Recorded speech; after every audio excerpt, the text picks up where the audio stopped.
Sa bahay ko na lang i-haul guys ha. Wala na kasi masyadong memory si Mami Yuki nyo. Storage. Sa bahay na lang. Hi guys! Pasensya na kayo kay Mami Yuki nyo. Walang kaayos-ayos. Okay lang yan. Minsan-minsan lang tayo nag-aayos ka.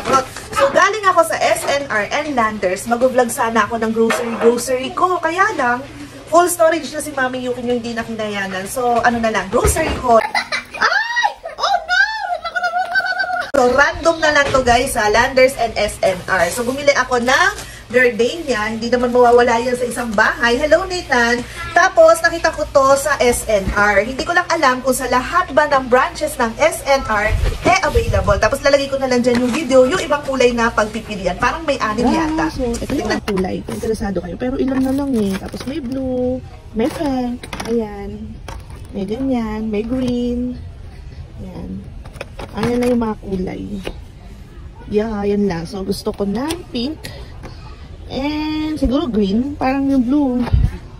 Common na eh. So, pili tayo. Ayan. Ganda. Tingnan nyo, kinukunta ko ni Nathan. So, ang laki niya. Malaki talaga siya. Lagi ako nakakita ng gantong kulay sa Starbucks. Pero pag sinecheck ko yung presyo niya, nasa 2,000 plus.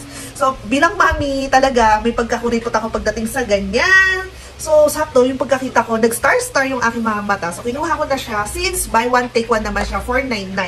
Ayan, ang laki niya talaga. Nathan. So, isa sa akin, isa kay Daddy Ariel nyo. Ayan. O, sa'yo yan. O, sige, sa'yo na yan. Next, ito namang Warheads. Ayan. Yes, nakita ko siya sa Landers. 99 pesos lang siya. Tapos, ang kaanuhan doon, freeze and eat. Siya yung nakabasa. Marunong na magbasa si Nathan. Thank you so much, Teacher Aish. Teacher Aish. Teacher Aish. Siya yung nagtuturo sa mga anak ko eh. Teacher siya / tutor. Ayan. So, ilalagay lang daw natin sa freezer. 10 pieces po siya. So, i-review natin kung anong lasa niya. Kasi, di ba yung Sour Patch? Yes po. So, lalagay lang natin sa freezer. Next, baby. Later na, baby. Masikip nag-vlog si Mami. Opo. Kuha ako nitong CeraVe or CeraVe. Ayan. Comment down below guys kung may mga gumagamit nito. Kasi ang dami niyang variant talaga. Nakakaloka sa dami. Hindi ko alam kung ano yung dapat para sa akin. So nag-mini-mining muna lang ako. Halos 1.6 ito guys. Full size. Napakamahal. Pero ang dami kasi mga good reviews and naririnig ako dito. Ang dami ko ng mga cleanser na ginagamit ngayon. Medyo tinotopak yung aking skin. So, itatry ko siya. So, again, mga mamshi, pa-help naman kung may mga gumagamit na gantong brand, let me know kung ano ang magandang gamitin. And, anuin ko din kayo, babalitaan ko din kayo kasi sobrang daming good reviews nga. Kaya lang, iba-iba yung ginagamit nila. Next, itong pure soya oil. Ayan. So, sabi ni Doc, ang magandang gamitin daw na oil, soya oil, canola oil, or corn oil. Ayan. So, ito na lang yung binili ko. Nasa 300 pesos sa Landers. Next, toyo. Ayan, hindi mawawala. Pero hindi ako ganun kalakas gumamit ng toyo dahil kasi hindi ako masyadong nagluluto ng may mga toyo-toyo dito. Butter. Ayan, Dairy Cream yung aking brand na ginagamit. Aliw na aliw talaga ako sa bango ng amoy niya. Gustong-gusto ko siya. Sa dami ng mga butter na nakikita ko, yan yung gustong-gusto ko. May kakaiba kasing aroma na gustong-gusto ko talaga. Magnolia cheese, hindi mawawala. Ang keso sa bahay. Etong Rose Bowl Gold Sardines in Tomato Sauce. Ayan. Alam ko may pula pero hindi available. At ang daming good reviews din akong nababasa about dito sa sardinas na to. So, first time ko siyang matatry. Mahilig ako sa sardinas. So, itatry natin siya. Of course, sugar. Ayan. Blue sugar yung gamit ko, guys. Kesa sa white sugar. My gosh, butas. Tapos, itong Fox. Nakita ko lang siya. Di ba yung kinasanayan natin yung maraming iba-ibang kulay? So, bago sa akin, kaya try natin. So, ganyan yung laman niya. Tapos, caramel cappuccino. Halo-halo. Tapos, may coffee cream. May original. Kala ko isang flavor lang. Halo-halo pala siya. So, tikman natin tong caramel. Nabasag pa.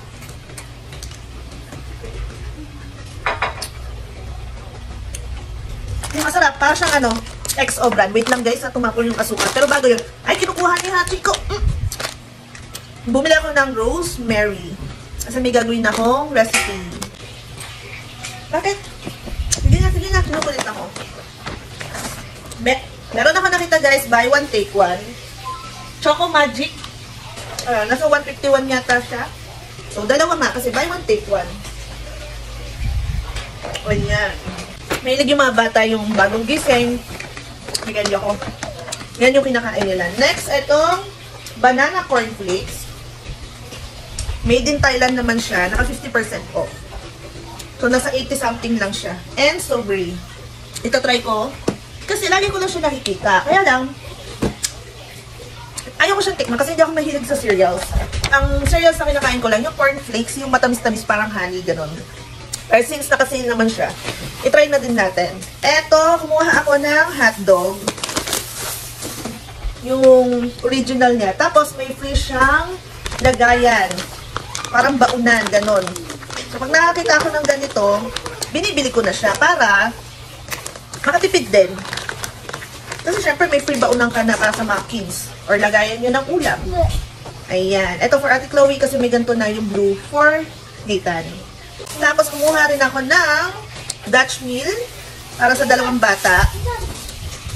Para siyang may tatlong flavor. Strawberry, tapos ito mixed berries, and original yata. Hindi ko alam. So, ayan. Masarap siya. Kumuha din ako ng mga eggs. So, hindi kami magkasundo-sundo dito sa bahay kung ano yung gusto nila sa gusto ko. Gusto ko yung brown egg kasi mas mapula yung itlog. Gusto naman nila yung white egg kasi nawiwirduhan daw sila sa sobrang pula ng itlog. Ang gulo, diba? So, ayan. 294 pesos. Next, kumuha ako ng one soy. My favorite, kung regular viewer ko na. Kumuha ako ng one soy. My favorite, kung regular viewer ko na kayo. Ayan, medyo lumuwag na. Hindi ko napansin na medyo madilim. And ketchup, yung favorite brand ng aking anak is, ayan. So, kay SNR, 299 pesos. Kay Landers, naka-markdown siya, 120 pesos na lang. So, mag-expired siya sa September 24. Pero yun nga, gaya nga sabi ko sa inyo, sobrang lakas nila gumamit ng ganyan. Kaya mauubos nila yan bago mag-expire. Boy bawang. Meron ba naman yan? Tapos, eto, sa tabi ko, meron tayong Big Mami. Ayan. Eto, nakakita ako. Ito, try ko siya kung masarap. Ito ang kanilang salted egg custard pau. Singapore. So, nasa 270 pesos siya. I-try natin kung masarap. Kasi sobrang na-inlove ako sa mga custard pau ng mga resto na trinay natin sa Din Tai Fung. Tapos sa Modern Shanghai. Ayan. So, tagang love na love ko siya. So, ito try natin yan. And fries. Hindi mawawala. Ini-air fry ko siya. Kaya bili ako ng bili ng fries sa labas na talagang mantika ang ginagamit. Dito sa bahay, air fry. Yakult. Ayan, marami to. 5 piraso. Tapos, tofu. Tokwa. Gagawa ako ng sabaw na Vietnamese na may tokwa. And andyan na rin yan sa vlog natin. Corned beef, favorite brand ko guys.